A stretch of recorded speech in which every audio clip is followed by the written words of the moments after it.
Welcome to the Green Room podcast. I'm Gray. Today we're talking with Davenport's new engineering teacher, Mr. Martelli, about engineering stuff. So, Mr. Martelli, what first got you interested in engineering? Well, by trade, I'm not an engineer. I have a master's in global supply and economics from Texas A&M. Before that, I was a businessman for 33, 34 years. Before that, I was in the military. And I got a call from Miss Looney. They were looking for somebody to work the department over here in engineering. And I can't say no to her, so I came on over 5 days before school started. But I'm loving what I'm doing. That's really good to hear. That's really interesting. What is one of the most interesting projects you've done in your career? In my career, Mhm. kind of got to divide my life up into three different areas: military, business, and then the career I've had for the last 6 years at Como ISD. So, military wise, 63 countries, a lot of different operations, too many to count. Glad I got out.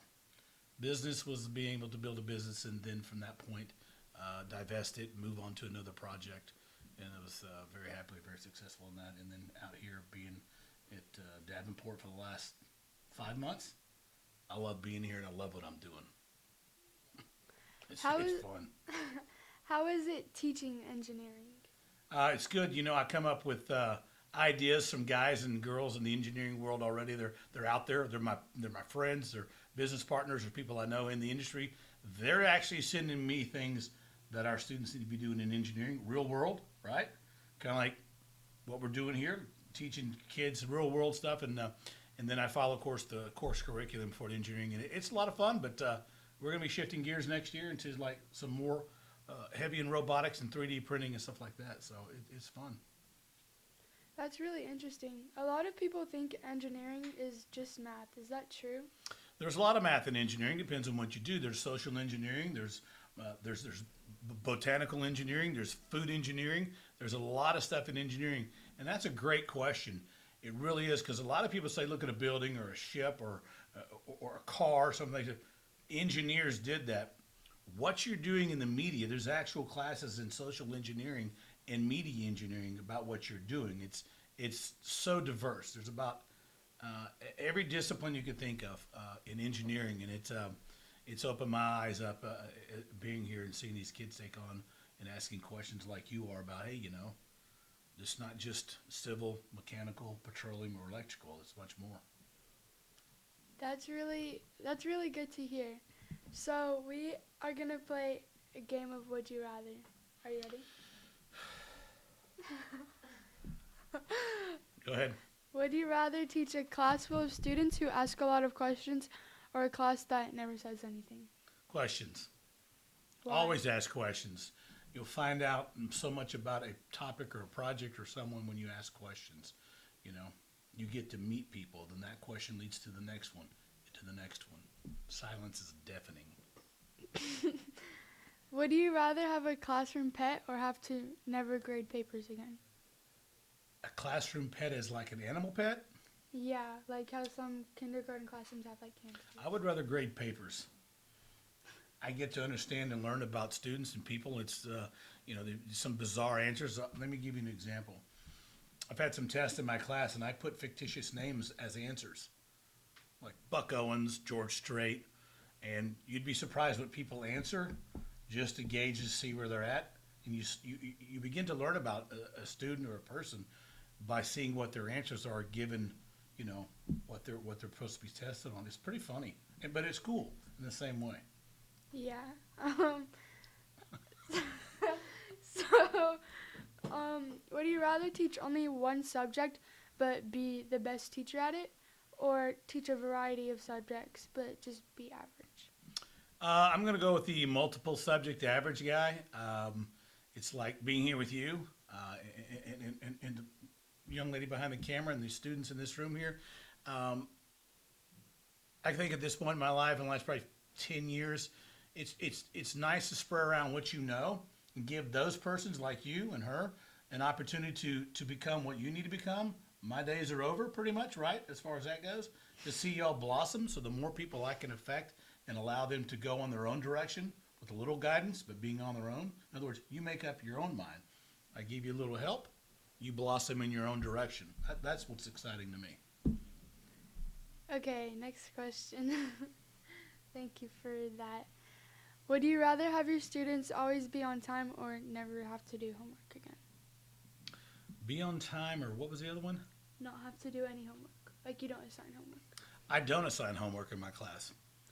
What we do in the class is sometimes very specific.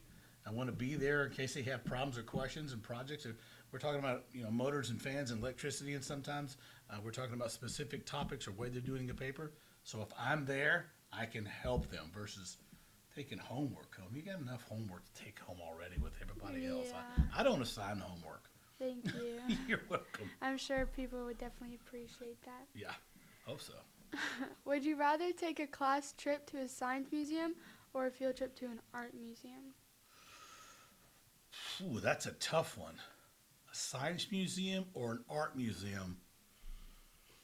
I'm calling science. I've been to the Louvre in Paris. I've been to the Guggenheim in New York. What is a Guggenheim? The Guggenheim Museum. It is fantastic. It's kind of like the American Louvre. It has got every type of art and sculpture and visual and physical paintings and stuff like that. And one of the coolest places to go. And I would have to say that I would go to the science aspect by just the slimmest of margins. Is all the science museums in Washington, D.C., Aeronautical Space Administration. There's so many museums in Washington, D.C.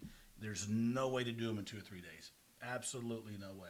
And it's so diverse, and you're getting a slice of American pie, a little bit of time each one you go. But, man, art museum's cool. Yeah. Would you rather be able to instantly memorize every textbook or just like book in general that you read, or be able to explain anything in the simplest way? I like to think my mind at this age is all clogged up anyway. So I think I'll take the second one, which is, what was the second one? It was better than the first one. Be able to explain like anything you want in the simplest way. Yes. I'm looking about ease of lifestyle right now. I mean, I can't believe I'm sitting here in front of you ladies. I call it's a long story, but simplicity and convenience at my age is está bueno. You know what I mean? How old are you? I'm 59. I thought you were younger. I act younger. I don't? No. Do I act like a cranky old man or something? Yeah. Yeah, you really have that like. Have you ever watched Modern Family? No.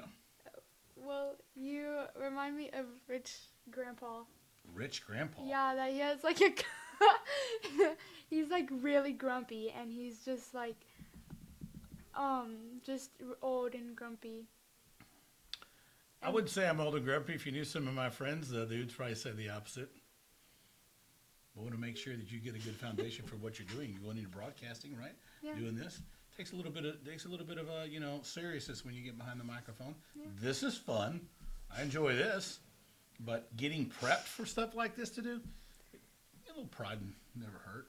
Yeah, you gave me a lot of attitude this morning when I asked about it. I said, "Were you ready?" Yes, I'm ready. Were you ready? Were you ready? Were you ready?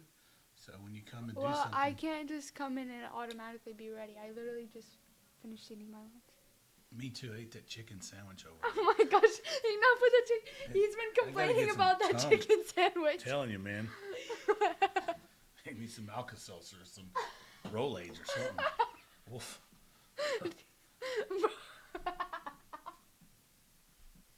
It's just a chicken sandwich. I don't know what to tell you. Guys, don't eat the chicken sandwiches. My plumbing's old. What can I say?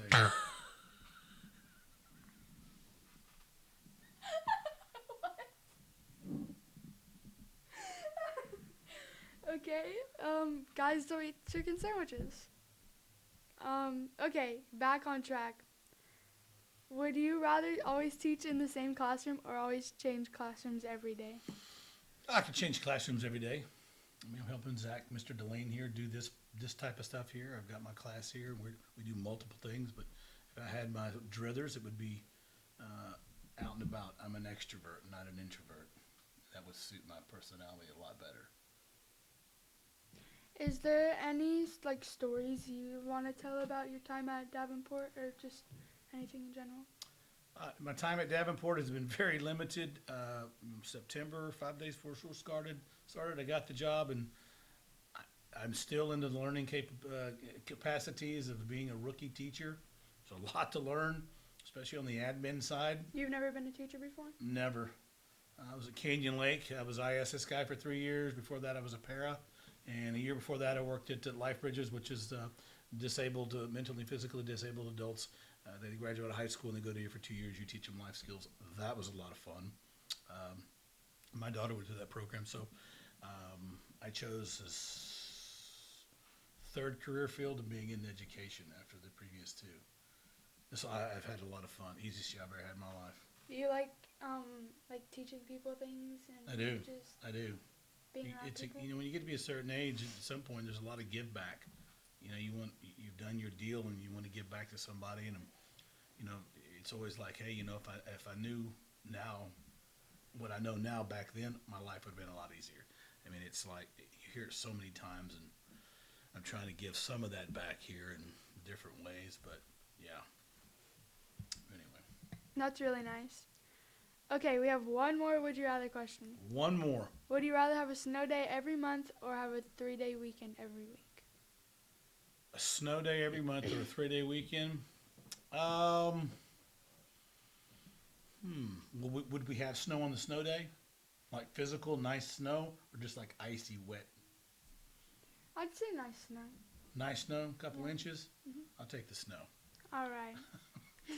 Well, thanks for sharing that, Mr. Martelli. Any advice for students thinking about engineering or just advice in general? And stick to your studies.